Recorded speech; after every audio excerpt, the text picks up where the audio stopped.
Thank you, Joram. I'm not on suits because I'm a tourist man, so I'm on, it's just like my Minister for Tourism, Mr. Nama here.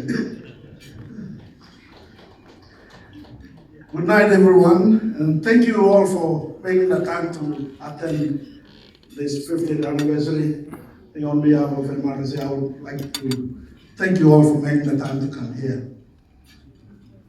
I acknowledge the presence of the Prime Minister, all the ministers who are here tonight, members of Parliament, all the foreign dignitaries who are here, all the former MDs and chairmen of MRDC who are here. Thank you all for making the time. It's one of those occasions that we are all together, which you are all part of it. So I just wanted to acknowledge your presence here. All our stakeholders, both in mining, petroleum, banking, our auditors who are here, and of course, all our landowner leaders who are here also. I would like to thank you all for making the time here.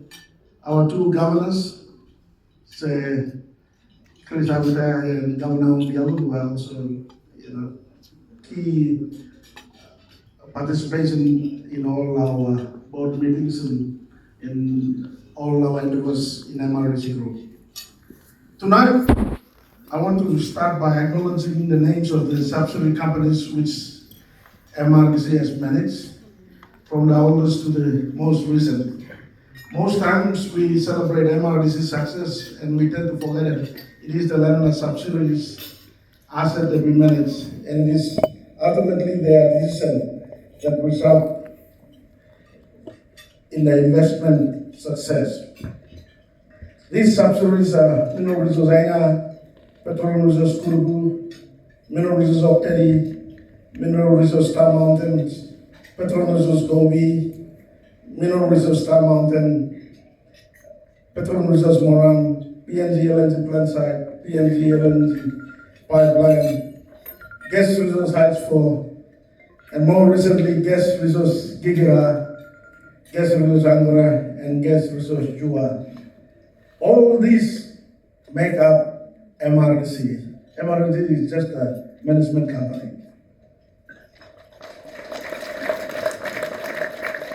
In order to create a better future for our beneficiaries, it is always important to learn from the past and appreciate the present. Let me give the snapshot of MRDC's role in the last 50 years. MRDC began its journey 50 years ago when it was incorporated in 1975. From its humble beginning as an exploration company in Octedi, it evolved into a state nominee in mining and petroleum projects in the 1980s to the early 2000s. At its peak, it was the owner of Origin Minerals, which was the first ever state-owned company to list in the ASX. In the early 2000s, the government decided to sell Origin. It merged with Oil Sets. MRDC lost its major shareholding in Origin, and the assets were later transferred into independent private business company, which was called IPPC. Today, MRDC's principal role is purely managing the interests of landowners and provincial government in mining and petroleum projects. In 2008, I was appointed by the Prime Minister, Grand Chief Sir Michael Somari, as the Managing Director of MRDC. When I joined MRDC, there was only 33 staff and 7 landowner companies and a 6.8 interest in Ramon Nickel project, which was a huge liability at that time. There was a deep air of uncertainty because all the transfer of the state interests were done in 2006. And in 2007, 20% of the state in Moran oil, which MRDC had, was transferred to Petromin. This weakened MRDC's balance sheet, and there was a huge impact on MRDC's revenue. Also in 2008, the largest company in MRDC Group, Mineral Resource Lear, exited from MRDC with 450 million assets. The remaining subsidiaries together assets at that time were less than 400 million. PRK had 6.5 interest in Kurubu Oil project and the shares in BSP, while Petrol Resources Gobi, Petrol Resources Moran had only 2% interest and no investment. MRSM and MROT did not have any direct interest in Octedi at that time, but indirect 5% interest held through Treasury. And their total investment combined was less than 80 million. MRE owned 5% of Pogora at that time, was struggling because of the forward sales agreement it was locked in. MRDC's balance sheet was heavily qualified with disclaimers because of the run-on interest. This was ground zero for MRDC. It took 16 years of sheer hard work, commitment, presence, and deeper sense of purpose to turn MRDC and its subsidiaries to what it is today. I must give credit to the Lenona directors for their trust and mutual respect to the management advice in all investment decisions. The guidance provided by ex-officio directors who are the governors of host province and department heads in each of the subsidiaries provide the independence and stability which is fundamental to the success. The total assets MRDC managed today stands at about 13 billion from less than 400 million in 2008 or ground zero. MRDC employs over 200 staff today, and its maintenance entities provide employment to more than 2,000 people. It also pays hundreds of millions of tax every year. MRDC now manages more than 20 subsidiaries, 6 of them companies which we own more than 50%. They include the Star Mountain Plaza, the Pearl Resort, Dirio Power, Pacific Property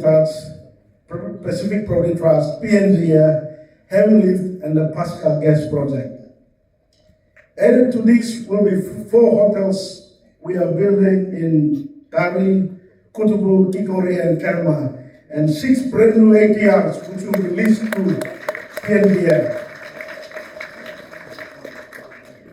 The future looks even brighter for the mining subsidiaries with a record gold price for the new Pogora and Octedi. The signing of the mine life extension for Octedi for the next 10 years gives greater scope to invest better for the future, learning from the past. Our Achilles heel in the PNG LNG project has been the delayed payments of royalties and equities over the last 10 years. I'm pleased to announce that all outstanding equities and royalties from 2014 to 2024 from the PNG LNG will be paid as the audits have been completed. The GR plant site was done last week.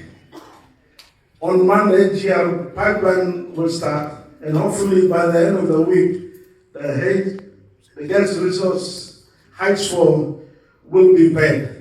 And hopefully, gas resource Gigara, which 80% of the accounts have been done, I'm hoping that we can pay that first quarter next year. Today, MRDC is a partner in nation building. This is not just Mayor Bila's statement, it is reality on the ground. Let me give you 3 examples. First is the hospitality sector.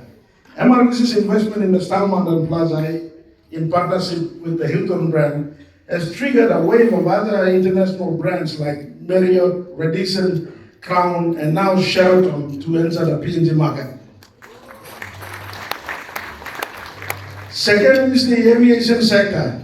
Imagine if MRDC had not intervened during COVID and allowed PNG Air to collapse. It would be disaster for the traveling public in PNG. You don't need to go far to see firsthand what I'm talking about.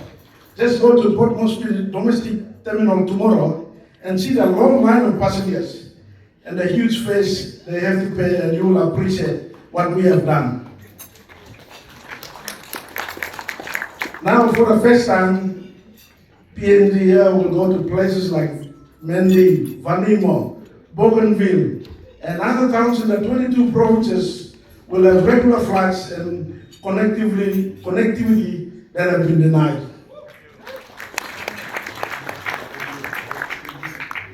Third is the social sector. Our community infrastructure project is narrowing that gap in improving the quality of life in project areas, districts, and host provinces. The focus is on quality education and health facilities. Our scholarship program, which started in 2022, has supported over 10,000 students. 1,152 of them have gone and graduated from tertiary students. We have built a strong team focused on CI Community Infrastructure Fund to empower education, health, agriculture, SME, and tourism. This will drive MRDC into the future. From this year onwards, MRDC will be focused on investment in the tourism sector, which we believe has the potential to transform our economy if coordinated properly between the state and private sector. MRDC is already heavily involved in the ownership of chains of hotels and the aviation sector.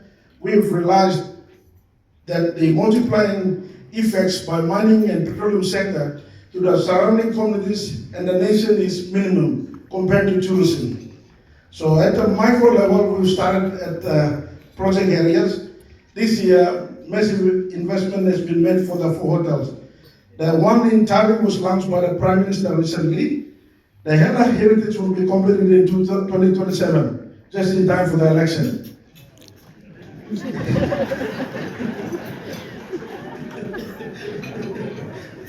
The second one, the Kikori Heritage, will be opening in the first week of February. That's 2 months from now. Followed by the Kerma Hotel in March 2026. I hope that the Papua Islands is held there, because there's been big announcements already. And the Kutubu Heritage in May 2026. At the macro level, the Hilton Hotel Stage 3 project is on schedule to be completed in early 2027. We have in it a retail mall with major brands, entertainment and restaurant facilities, which will include state-of-the-art cinemas and performing arts theater for live performance. Running on the outstanding performance of Hilton Hotel and Apartments, the Papua Islands project, and the PNG NRL entry in 2028, there is room for a third hotel in the same precinct. In order for tourism to transform, it needs to have a critical mass. It needs incentives for investors to invest, just like in the mining and petroleum sectors. Discussions are ongoing with state agencies like National Airport Corporations, TPA, and relevant provincial government to create a hub for tourism. It takes extraordinary courage and absolute confidence in this country to invest hundreds of millions into greenfield impact projects without any state incentives or guarantee, which MRDC has been doing over the last 10 years. In order for us to realize our vision, we need broad partnership in both our investment and community infrastructure initiatives, from the national government, the district development authorities, donor partners, and our project partners. I believe the success of our 50 years will provide a solid platform to begin the work for the next milestone 50 years from now. Thank you.